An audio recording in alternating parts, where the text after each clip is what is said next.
আপনি কি জানেন ভারত ১৯৪৭ সালে স্বাধীন হয়েছিল, কিন্তু সত্যিকারের স্বাধীনতা এসেছিল ১৯৫০ সালের ২৬শে জানুয়ারিতে। তাহলে প্রশ্ন হচ্ছে ১৫ই আগস্ট নয়, ২৬শে জানুয়ারি কেন এত গুরুত্বপূর্ণ? এই দিনের সঙ্গে এমন কী রহস্য, ইতিহাস আর আত্মত্যাগ জড়িয়ে আছে যা আমরা স্কুলের বইয়ে কখনোই ঠিকভাবে পড়িনি। আজকের ভিডিওটি শেষ পর্যন্ত দেখুন, তবেই আপনি বুঝতে পারবেন ২৬শে জানুয়ারি শুধু একটি ছুটি নয়, এটা ভারতের আত্মার জন্মদিন। ভারতের স্বাধীনতার অসম্পূর্ণ গল্প। ১৯৪৭ সালের ১৫ই আগস্ট ভারত ব্রিটিশদের হাত থেকে স্বাধীন হলো। চারদিকে আনন্দ, মিছিল, আলো, গান। কিন্তু একটা বড় সমস্যা ছিল, ভারতের নিজের কোনো সংবিধান তখনও ছিল না। দেশ তখনও চলছিল ব্রিটিশ আমলের আইন অনুযায়ী, ১৯৩৫ সালের গভর্নমেন্ট অফ ইন্ডিয়া অ্যাক্ট অনুসারে। অর্থাৎ প্রশ্ন দাঁড়ালো, আমরা কি সত্যিই স্বাধীন, নাকি শুধু শাসক বদলেছে? কেনই ২৬শে জানুয়ারি? এখন আসল ইতিহাস শুরু হয়। ১৯৩০ সালের ২৬শে জানুয়ারি ভারতের জাতীয় কংগ্রেস ঘোষণা করেছিল পূর্ণ স্বরাজ। সেই দিন লাহোরে প্রথমবার ভারতের তেরঙ্গা পতাকা উত্তোলন হয়েছিল, আর লাখ লাখ মানুষ শপথ নিয়েছিল, আমরা নিজেরাই নিজেদের শাসন করব।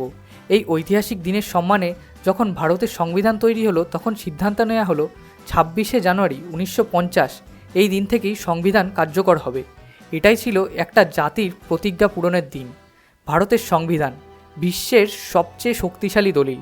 আপনি জানেন কি ভারতের সংবিধান হলো বিশ্বের সবচেয়ে বড় লিখিত সংবিধান। এতে আছে ৪৪৮টি অনুচ্ছেদ, ২৫টিরও বেশি ভাগে বিভক্ত। তৈরি করতে লেগেছিল প্রায় ২ বছর ১১ মাস।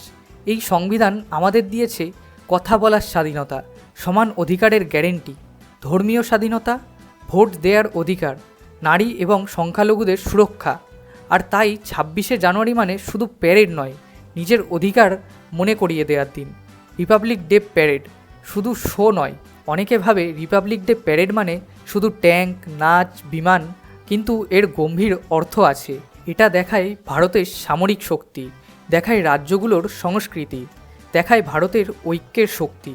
কাশ্মীর থেকে কন্যাকুমারী একটাই পরিচয়, আমরা ভারতীয়। আর এরপরেই জানবো আজকের দিনে আমাদের কী কী দায়িত্ব। ২৬শে জানুয়ারি আমাদের শুধু প্রশ্ন করে, আমি কি আমার অধিকার জানি? আমি কি আমার কর্তব্য পালন করি? আমি কি দেশের জন্য সৎ নাগরিক? কারণ সংবিধান শুধু সরকার চালানোর বই নয়, এটা আমাদের জীবনযাপনের পথ নির্দেশ।